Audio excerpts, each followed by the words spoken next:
In my previous video, I had talked about natural justice, but unfortunately, I couldn't continue it because of some network errors. Now, today I'm going to start with the chapter of and topic. Chapter we had already started of justice, and the topic is social justice. Now, what is social society? Society is a wave of network and connection. It is always marked with conflicts and interests, and there is always an interdependence of the people in the society.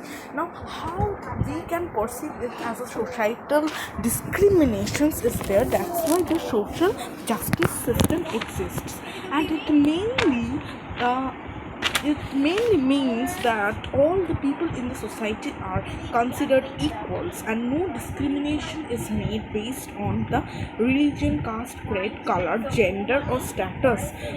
The status is whether it is economic status or any other different types of status, and they hold the social justice to support this.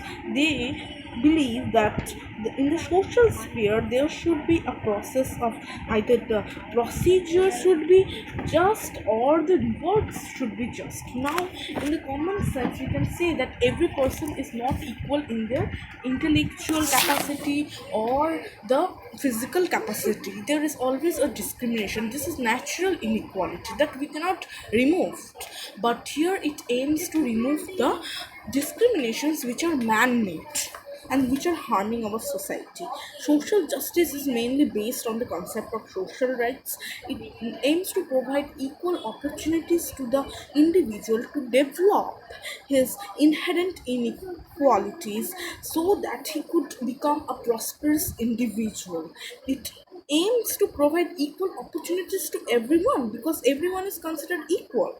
Especially, this view is supported by Democrats and the liberal thinkers, and they think that social justice is an important principle that always is a defensible system of distribution of reward and obligations in the society without any discrimination between any person based on those criterias. Now, if we talk about the Indian Constitution, we see there is also a category of social, economic, and political justice. Untouchability has been abolished in our country, but still the roots are so deep that it still exists in our society. We need to work towards that. The state should be separated from religion so that there is no discrimination. Untouchability are against the spirit of social justice. There should be absence of privileged classes when it comes to the distribution of the social good for the social good, and the existence of this system, just system, where everyone is given the rewards, the benefits, the privileges are all equal in the true sense of justice. It is called distributive justice. Now, the concept of distributive justice means that there is equal and fair distribution of the social primary advantages. To ensure this, a modern welfare state should work towards achieving it. The concept of distributive justice was first initiated by Aristotle, but he said that the equals should be treated equally and unequals unequally. He supported protective discrimination against the disadvantaged section of the society. Distributive justice means the allocation of the rewards to the people based on their worth and contributions. It is an inseparable feature of social justice. It's a very a part of social justice.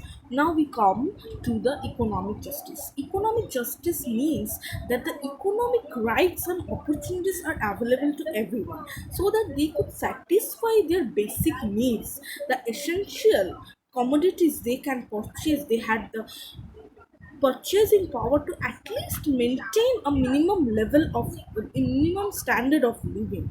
There should be equitable distribution of wealth and resources.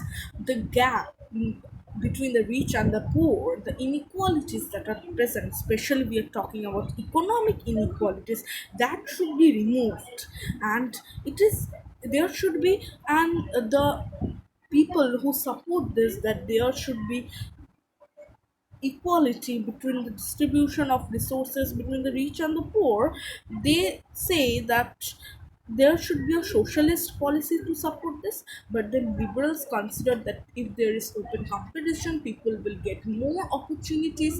More open competition, if it is there, people will get opportunities to build themselves as prosperous individuals. They support the concept of private property. They say that it is based on the individual's capacity to earn. And but the main funda is here that the basic necessities should be provided to all, whether it is the countries are pro-capitalist or pro-socialist. Now we come to the political justice. Political justice in the sense means providing equal political rights and opportunities to the individuals who can participate in the administration of the country. Citizens should not only have a right to vote. Right to vote means the right to have voice. And in this case, there should be no discrimination based on religion, caste, grade, gender, and other social status or social standing. The legal justice, now we come to the legal justice, it is based on the formation of just laws which do not discriminate between the rich and the poor, and it should be based on public opinion. At the end of the day, the government or the very institutions are formed to satisfy the political need. The state has itself arose due to a political consciousness that is in our society. The social values and rules of morality should be the factors which will be used in making the laws. And law should not be out of any external fear. It should be for the benefit of the people themselves. And rule of law should be there, the legal security should be there, so that the legal and the justice system is quick, fair, inexpensive, and efficient. And it is the main factor for preventing the unjust actions in our society. So these are the five main types of justice, and there is another term that is called procedural justice. Procedural justice means the formal justice. Formal justice in the manner that the rules and the procedures that are made for the allocation of rewards, benefits, penalties in the society are just. It believes that the procedures, the opportunities should be just, and this lead to allocation of social advantages in a just manner, and it is based on the principle of fair equality. So the process is just, that means the individual should build themselves up based on the capacities.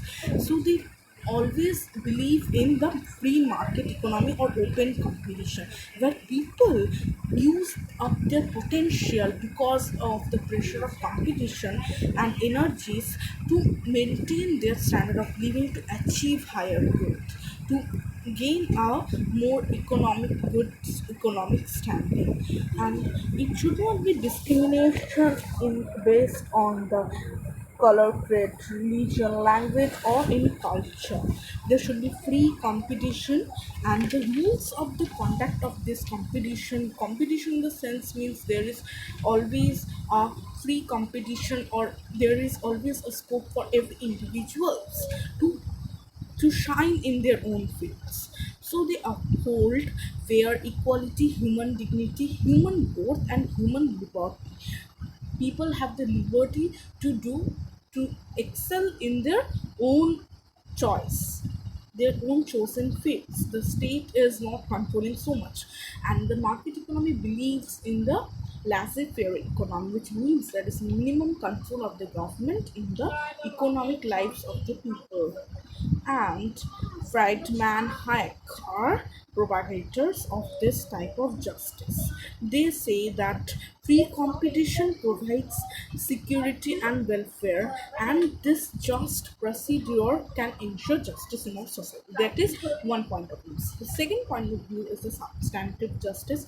It is also called the distributive justice. They believe that for ensuring a just allocation, and we also have the reasonable division and laws, there should be not only just distribution but also the allocation of the social advantages should be done in a very just manner. The procedures, they believe that the procedures which are just cannot lead to fair distribution.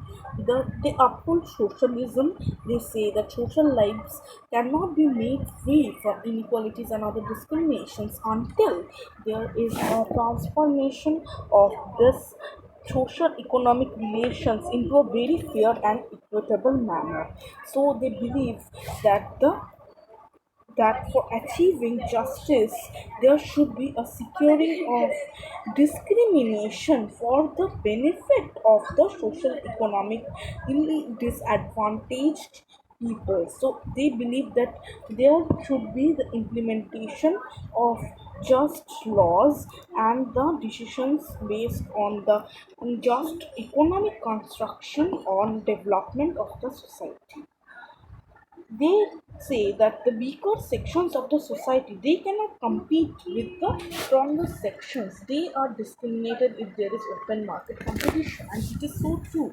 And they say that therefore the procedures should be just.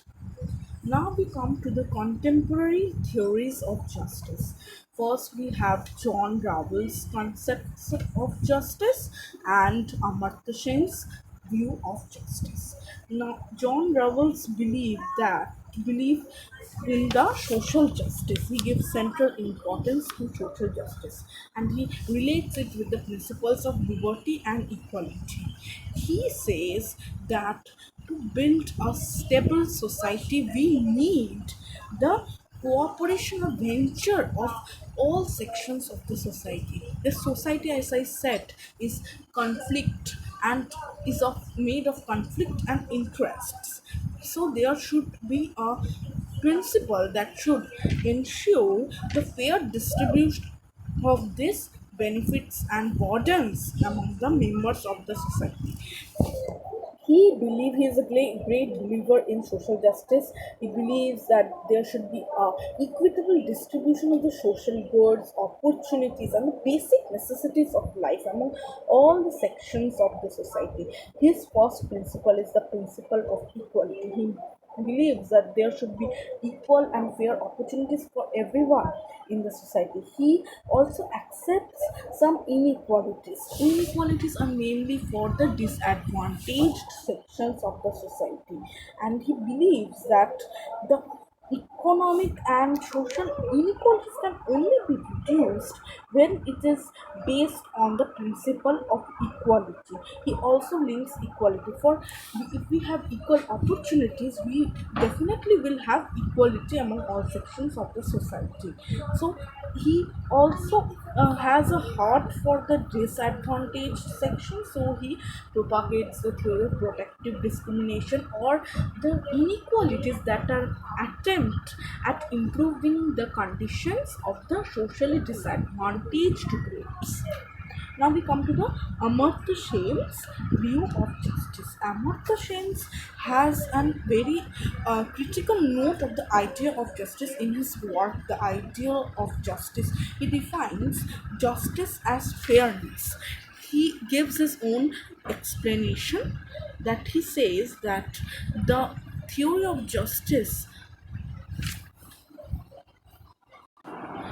he believes that justice is a continuous process, that is a continuous method of growth. We cannot achieve justice in one day, and he is pluralistic in the sense that he says the justice is concerned with the human lives and behavior and not the institutions that provide it.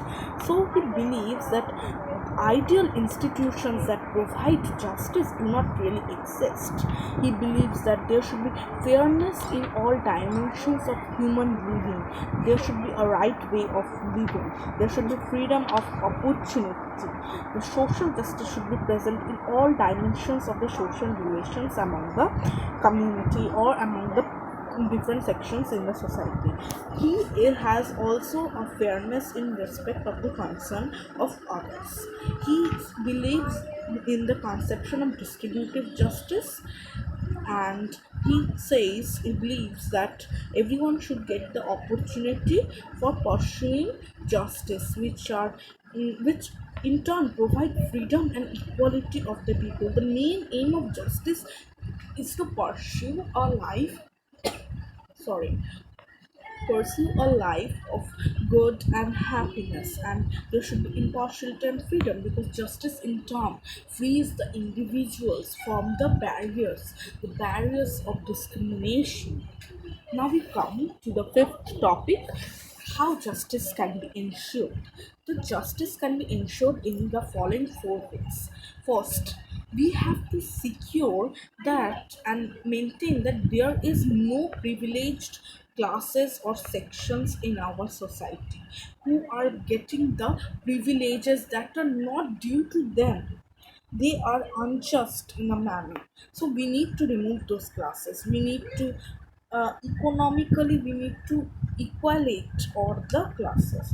There should be protective discrimination, like the downtrodden sections in our society. In India, they are the SCs, STs, so for them we have reservations for the main aim. So this is discrimination, because the public is not getting the benefits, but the Dalits are getting. Why they are getting? Because they are the most disadvantaged people in our society, so they need to get protective discrimination. Otherwise they cannot stand up in open competition with the people, because they are economically, socially disadvantaged. Although there are quotas and the creamy layers that had to be recognized, so they are recognized by the government, and they are given these privileges for all round progress and development. How do we ensure a system of equal treatment for equals? Now, we should provide the achievements, obligations to the people based on proportionate justice, that in proportion to the amount of work they have done, or the quality of guilty they are, they should be given their punishment or rewards respectively. The primary needs of a human beings are what? Food, clothing, shelter, education, healthcare. So higher privileged people will be where, if they do the high quality of work, if they maintain more responsibilities and abilities they have, so they will definitely get, there will be no discrimination, like someone is working for 5 hours getting the same salary as someone working for 10 hours. This will be unjust, but it ensures this system that everybody gets his or her proportion in with regard to their works and abilities. We must ensure the just distribution in our society. Whether it is a socialist economy or a pro capitalist economy, we have to ensure that people's life, any section of the people, are not living in very bad conditions, or are not living the minimum standard of life that had to be lived. So that has to be taken care of.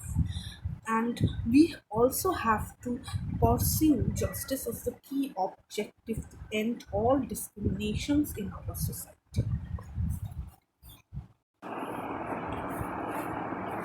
The relationship between justice, liberty, and equality. Barker believes that justice is the very outcome of the natural liberty and equality in our society. There should be a harmony. Now we link the both concepts of justice and liberty. Liberty means that the individual should be free to pursue their goals in their lives based on their abilities, and there should be no unjust discrimination based on this. A person who is performing well should be well rewarded, and the lazy will be disarmed. And liberty doesn't mean the absence of restraints, it means the presence of time tested restraints. Liberty is not the right to do anything and everything. It also had discrimination based to, for the larger interest of the society. We need to maintain a balance between individual desires and community goals. So in every modern state, freedoms are given to the people, and for the interest of the society and the country. But in times of national emergencies or different types of emergencies, the constitution provides power to curb the civil liberties of the people, because at that point of time it is not feasible to provide them, because the country is in a very precarious situation, and the state should provide for the economic and social justice. How can they provide economic and social justice? We come to agriculture. In agriculture, we see many landless laborers. The government, through their land ceiling acts, can distribute the surplus lands among the landless laborers, or impose taxes, heavy taxes on progressive taxes upon the rich, to equal to provide equal concessions to the people. So this is also maintaining justice in the society. It means to achieve a level of equality between people. The glaring gap, economic inequality, say discrimination, you can name it, this should not be present. So liberty and justice are both complementary as well as supplementary. If you provide the justice to the people, and if you for some time, if you curb the liberty of the people, it is for the justice of the country that you do that. And this are, so they are complementary in nature. Now we come to the justice and equality relationship. Aristotle believes that justice is equality because all accept this without logic. The I can give an example that during the French Declaration of the Rights of Man and Citizen, they believe that man is born free and they have certain natural rights. The concept of equality was born then. But then the industrial revolution that created inequality in our society, and some people remained poor, some grew richer, and this also has provided a base for a revolution or a movement for justice, and it has involved an assertion of both the values of justice and equality. Lasky believes that equality is a leveling process. Those who have more must be taken away to provide the need. In a true sense, it means that those people who possess unlimited economic means should be taxed heavily to provide basic amenities to the people. And justice demands that all individuals should have equal economic rights and opportunities in the society. They should be equal, they should get equal protection of law in our society. So it is very economically justified to provide some type of discrimination, um, to maintain equality in the society. Justice demands that all individuals should have equal social and economic rights and opportunities. So it definitely maintains the equality in our society. But if we give the special facilities to the people, we can help them come up. It is not injustice, it is justice. The justice which is made in this case is aiming at maintaining equality in our society. Equality stands for socio-economic political justice in a sense, and because there is equality, the opportunities for living and developments are also growing. Equality is always very close to the concept of justice, because a fair degree of socio-economic, political, legal protection for all without any discrimination, if this is done, the system will automatically, people will feel that their freedom is worth.